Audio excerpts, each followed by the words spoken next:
టీడీపీలో ఉండి మంత్రిగా పనిచేసినటువంటి వడ్డే శోభనాద్రీశ్వరరావు గారు, మాజీ మంత్రివర్యులు ఏం మాట్లాడారో ఒక్కసారి విందాము. విన్న తరువాత ఐఏఎస్లు కూడా ఇదే అంశంపైన కేంద్రానికి ఈ రాష్ట్రంలో జరుగుతున్నటువంటి భూ సంతర్పణ పైన, దోచుకుంటున్నటువంటి విధానం పైన, 99 పైసల పైన కేంద్రానికి ఫిర్యాదు చేయాలని నిర్ణయించారు. ఐఏఎస్లు, మాజీ ఐఏఎస్లు లెటర్లు రాస్తున్నారు. ఇది చట్టాలను ఉల్లంఘించడమే, సుప్రీంకోర్టు ఆదేశాలను ఉల్లంఘించడమే. ఇటువంటి భూ కుంభకోణాలు ఏ రాష్ట్రంలోనూ ఎప్పుడూ జరిగి ఉండవు అనని మాజీ మంత్రివర్యులు, ఒకనాటి టీడీపీ నాయకులు వడ్డే శోభనాద్రీశ్వరరావు గారు ఏమంటున్నారో ఒకసారి స్క్రీన్ పైన చూద్దాం. అదేదో వాళ్ళ సొంత ఆస్తి అయినట్టు, ప్రైవేట్ ప్రాపర్టీ అయినట్టు, అత్త సొమ్ము అల్లుడు దానం చేసినట్టు ఈ రోజున రాష్ట్రంలో 100 కోట్ల విలువైనటువంటి సంపదని కారు చౌకగా వాళ్ళు కావాలనుకున్న వాళ్ళకి కట్టబెట్టేస్తూ ఉండే పరిస్థితి జరుగుతూ ఉంది ఈ రాష్ట్రంలో. విశాఖపట్నంలో లులు అనేటటువంటి సంస్థకి 13 ఎకరాల 74 సెంట్లు స్థలం, అక్కడ మార్కెట్ విలువ ఎంత ఉందో తెలుసా అండి? గజం 30,000. రిజిస్ట్రార్ ఆఫీసులో విలువ కూడా ఎకరం దాదాపు 15 కోట్లు బాబు. అటువంటి భూమిని కారు చౌకగా కట్టబెట్టేయటమే కాదు, అది సిఆర్జెడ్ పరిధిలో ఉంది, కోస్టల్ రెగ్యులేటరీ జోన్ పరిధిలో ఉంది. దాంట్లో నిర్మాణాలు చేయటానికి వీల్లేదు. అసలు ఎట్లా ఇస్తున్నారు? ఏమనుకుంటున్నావు చంద్రబాబు నాయుడు గారు? ఇది నీ ఇష్టం అనుకుంటున్నావా? ఇది నీ ఇష్టారాజ్యంగా ఉందా? చాలా పొరపాటు చేస్తున్నావు. వడ్డే శోభనాద్రీశ్వరరావు గారు చాలా అనుభవం ఉన్న నాయకులు. ఇప్పుడు చెప్పారు కదా, సిఆర్జెడ్ అని కోస్టల్ రెగ్యులేటరీ జోన్లో ఉంది. ఇక్కడ లూలుకి భూములు కేటాయించేశారు. ఎవరు ఈ లూలు అని ఆరాధిస్తే హైపర్ మార్కెట్లు పెడుతూ ఉంటారు. ఈయన హైపర్ మార్కెట్లో ఏం ఉద్యోగాలు వస్తాయి సార్? కిరాణా కొట్టు ఉద్యోగాలు వస్తాయి. కిరాణా కొట్టు ఉద్యోగాలు అంతే కదా, సేల్స్. ఆ ఉద్యోగాలు ఇచ్చేటటువంటి కిరాణా కొట్టు వ్యాపారికి హైదరాబాద్లో ఎన్ని భూములు ఇచ్చారు? రాష్ట్ర ప్రభుత్వం ఏమైనా ఇచ్చిందా? ఒక ప్రైవేటు మాల్లో, ఒక ప్రైవేటు ప్రాపర్టీలో ఆయన కిరాణా కొట్టు వ్యాపారం చేసుకుంటున్నారు. అటువంటి వ్యక్తికి అన్ని చట్టాలు ఉల్లంఘించి ఇవ్వాల్సినటువంటి అవసరం ఏంటి? ఈఏఎస్ శర్మ గారు, రిటైర్డ్ ఐఏఎస్, వారు ఒక లెటర్ రాశారు రాష్ట్ర ప్రభుత్వ ప్రధాన కార్యదర్శికి.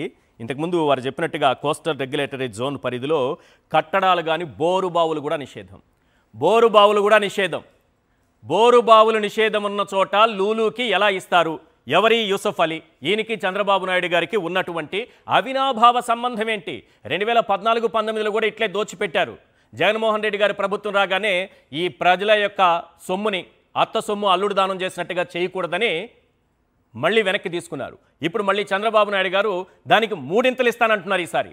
అప్పుడు ఇచ్చిన దానికంటే ఎక్కువ మళ్ళీ విజయవాడలో ఏపీఎస్ఆర్టీసీ స్థలాలను రాసిచ్చేశారు. అంటే విశాఖ ఒక్కటే సరిపోలేదంట ఆయనకి, ఇప్పుడు విజయవాడను కూడా రాసిచ్చేస్తున్నారు. ఇక్కడ కనీసం బోరు బావులు కూడా వేయకూడదు. సిఆర్జెడ్ నిబంధనల్ని ఉల్లంఘించి లూలుగాళ్లకి ఎలా ఇచ్చారు? Point number 1. Number 2, supreme court guidelines, supreme court orders అన్ని రాష్ట్ర ప్రభుత్వాల్ని ఆదేశించింది ఒక కేసులో. జగపాల్ సింగ్ వర్సెస్ పంజాబ్ ప్రభుత్వం. స్థానిక సంస్థల అధీనంలో ప్రజా ప్రయోజనాలకు ఉద్దేశింపబడిన ప్రభుత్వ భూములను ప్రైవేటు కంపెనీలకు ఇవ్వకూడదని అన్ని రాష్ట్ర ప్రభుత్వాలను ఆదేశించడం జరిగింది. 2011 నాటి ఆర్డర్స్ అనుకుంటాయి ఇవి. కాసేపట్లో దీనికి సంబంధించి న్యాయ నిపుణులే మాట్లాడతారు. అంత డెప్త్ సబ్జెక్టు మనం మాట్లాడలేము, వాళ్ళే కరెక్ట్గా దీని గురించి చెప్పగలరు. ఎన్ని చట్టాలను ఉల్లంఘించి ఈ రకంగా లూలుగాళ్ళకి దోచిపెడుతున్నారు అని. ఇక విజయవాడ ఏపీఎస్ఆర్టీసీ మీద రోజు వేలాది మంది సామాన్య ప్రజలు ఆధారపడతారు. ఏపీఎస్ఆర్టీసీ వారి కార్యక్రమాలు ఏటా పెరగడం దృష్టిలో పెట్టుకుని ఆ సంస్థ భూములను ఏపీఎస్ఆర్టీసీ వారికే పరిరక్షించాల్సిన బాధ్యత ప్రభుత్వం పైన ఉంటే ఇదే ప్రభుత్వం తీసుకెళ్లిపోయి మొత్తం లూలుకి అప్పగించేసింది. ఎవరి లూలు, ఎలా వచ్చారు? ఈ యూసఫ్ అలీ ఎవరు? యూఏ బేస్డ్ హైపర్ మార్కెట్స్ నిర్వహించేటటువంటి వ్యక్తికి హైదరాబాద్లో లేనిది, తెలంగాణలో లేనిది ఈ రకంగా ఎలా ఇచ్చారు? తెలంగాణలో కూడా సత్వా ఉంది. భూములు కొన్నారు, బిల్డింగ్లు కట్టారు. వేలంపాటకు వచ్చారు. వేలంపాటలో ఎకరా 20,000కో, 20 కోట్లకో, 30 కోట్లకో, 40 కోట్లకో కొని కట్టుకున్నారు. మరి ఫ్రీగా ఎలా ఇస్తారు? ఇక్కడ తక్కువ రేటుకి ఎలా ఇస్తారు? భూములు ఎలా దోచిపెడతారు? రియల్ ఎస్టేట్ వ్యాపారం చేసే వాళ్ళకి కూడా భూములు ఇస్తారా? తెలంగాణ చేసుకున్నటువంటి అదృష్టం ఏంటంటే, ఒక్క పాయింట్లో ముగిస్తా, ఈ తెలంగాణ చేసుకున్నటువంటి అదృష్టం ఏంటంటే 2004 నుంచి చంద్రబాబు నాయుడు గారి ముద్ర కనీసం నీడ కూడా ఈ రాష్ట్రంలో లేదు. ఆయన ఇక్కడ ఎమ్మెల్యే కాదు, వార్డు మెంబర్ కూడా కాదు, పంచాయతీ ప్రెసిడెంట్ కూడా కాదు. కాబట్టే ఈరోజు హైదరాబాద్ ఇంత డెవలప్ అయింది. నేనే డెవలప్ చేశా. ఏం డెవలప్ చేశారు? ఎవరు తీసుకొచ్చారు ఐటీ? మనకంటే గొప్పగా బెంగళూరు ఉంది కదా, అక్కడ ఎవరు చెప్పుకోలేదే. ఎస్ఎం కృష్ణ ఇలా చెప్పుకోలేదే. దేశవ్యాప్తంగా ఐటీ ఉంది కదా, చెన్నై ఉంది కదా, వాళ్ళు చెప్పుకోలేదే. ఒక బిల్డింగ్ కట్టి ఓ కంపెనీ తెచ్చి మొత్తం నాదే, నా వల్లే వచ్చిందంటుంది. సింగపూర్కి వెళ్ళి అదే చెప్తున్నారు. సింగపూర్లో వాళ్ళందరూ ఉద్యోగాలు చేస్తున్నారంటే తెలుగు వాళ్ళు చంద్రబాబు నాయుడు గారి వాళ్ళే అంట. అంటే ఫీజు రియంబర్స్మెంట్ ఇచ్చి చదివించారు వాళ్ళని. ఫీజు రియంబర్స్మెంట్ పెట్టి చదివించారు కాబట్టే వాళ్ళంతా ఉద్యోగాలు చేసుకుంటున్నారు సింగపూర్లో.